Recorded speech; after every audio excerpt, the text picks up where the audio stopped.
Police Staff Sergeant Lagoy sir sa Taguluan Municipal Police Station ang investigator karong orasa. Sir, sa panahon nga natawagan mo sir, pwede ba nimo masaysay kung unsa gyud unsa ning oras nga gitawagan mo, sa oras nakita ang nasampit nga patayng lawas sir?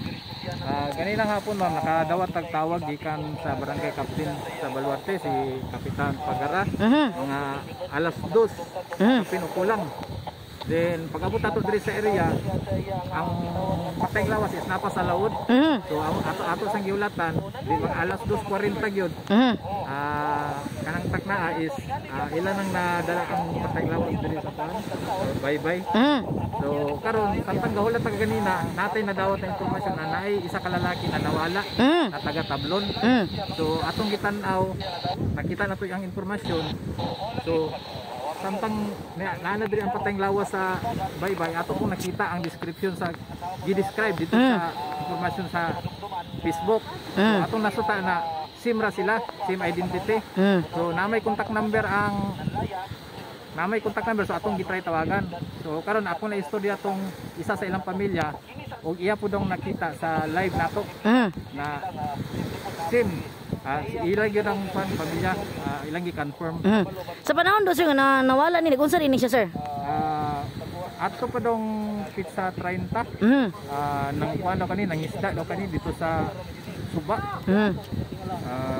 Suba sa kuan sa Tablon daw. Then kato daw na time is mura daw nawala na. Wala na kabalik sa ila. Unsa may himuon na ni karon sir nga wa pa maginhawa sa tubig sir no, ang nasampit nga patayng lawas? Pagkakaroon ma'am, nagulat ta sa everlasting para at least ato na masipti ang kuan patayng lawas, nabutang nato sa cadaver bag.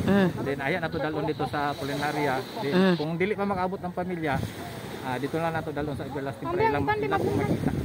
Pero sa paagi ni sir kung i-autopsy pa ba or dili na, sa pamilya na ni sir? Sa pamilya na to ma'am, atong kung naa sila doubt na kung may foul play, pwede sila mo kuha na ng autopsy. Pero ato siguro time po sila kasi ang ilang pagtuis nawala na yun, lumos. Ayan. So di na sila pwede makakuan.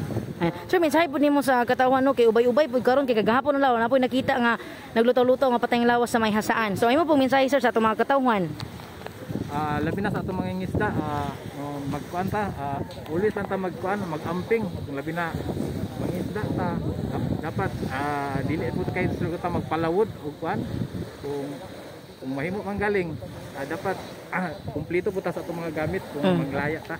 Ayan, salamat kayo Police Staff Sergeant Lagoy sir.